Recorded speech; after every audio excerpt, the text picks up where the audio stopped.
जीव हमारी जाति है, मानव धर्म हमारा, हिंदू मुस्लिम सिख ईसाई को धर्म नहीं है जा रहा।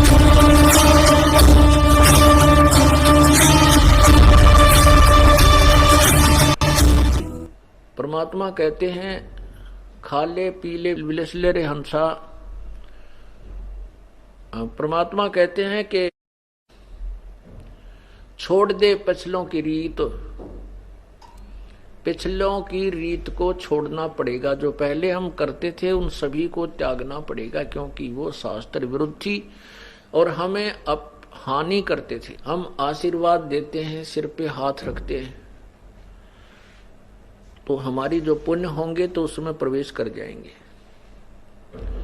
और हमारी उतनी ही जेब खाली हो जाएगी।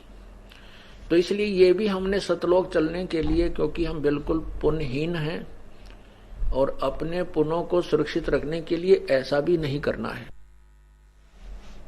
अब क्या समस्या आती है कि जैसे हमारी बेटियां हैं जो जिन्होंने उपदेश ले रखा है, वो कहीं ऐसे परिवार में उनका विवाह होता है कि वो उपदेशी नहीं है, तो वो कहते हैं कि हमने बुजुर्गों के पैर छूने पड़ते हैं, नहीं तो एक लोक वेद के आधार से हम निंदनीय हो जाते हैं, दुनिया बात बनाती है। तो उनके लिए हम प्रार्थना करते हैं कि आप चरण छू सकते हो, लेकिन अपने चरण नहीं छुआना, क्योंकि हम चरण छुएंगे तो उससे कुछ ना कुछ लेंगे।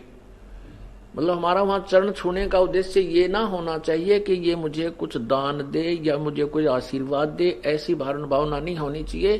केवल एक रिवाज है तो हम उनके चरण छुए भी, दुख दर्द हो जावे बूढ़े बुजुर्ग जवान के पैर दबावा भी, कमर भी दबावें, सिर भी दबावें, मालिश करें, नवावें, ऐसी कोई वो दोष नहीं है। भक्तिहीनता या नाम नहीं खंड होता।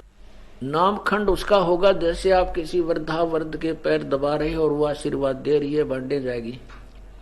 आपको पता है ये खाली टूटी है, इसमें कुछ नहीं है, या वो बांडा है, इसके पल्ले कुछ नहीं है। वो कहती रहेगी अपने काना पे कटाड़े और स्वयं अपने पैरों को नहीं छुआवे, चाहे फिर वो क्योंकि बड़े भी हो गए। और ऐसे भी उपदेशी हैं जिनके बच्चों लड़कों का विवाह होता है, पुत्र वधू भी आती हैं, वो चरण छूने की चेष्टा करती हैं, तो चरण जितने वो झुके उनका आदर भी अनादर नहीं करे, वो चरण छूने की चेष्टा करें। आप भी उतना ही झुक के उसके हाथ पकड़ ले और सीने से लगा ले, आ मेरी बेटी। बस सबसे प्यार अच्छा और ये बेस्ट मेथड है। तो इस प्रकार अपने चरण नहीं छुआने हैं और किसी दूसरे का जैसे बुजुर्ग का सत्कार करने में पाप नहीं, ना कोई नाम खंड नहीं होता।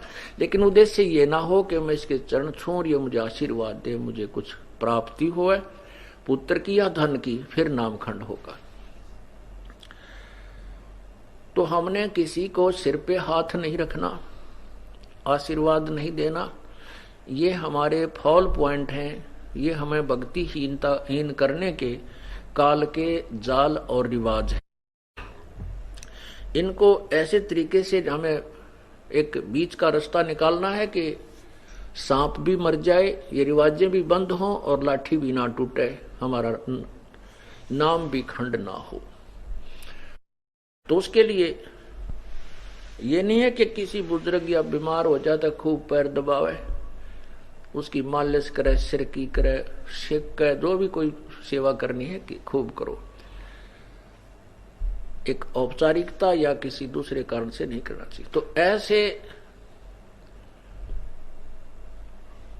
क्या होता था, जैसे पहले पगड़ी बांधते थे, जिसको पगड़ी बांध दी बड़े बेटे का, तो वो आशीर्वाद देता था पहले ही कि ये मेरे बाद ये उत्तराधिकारी होगा।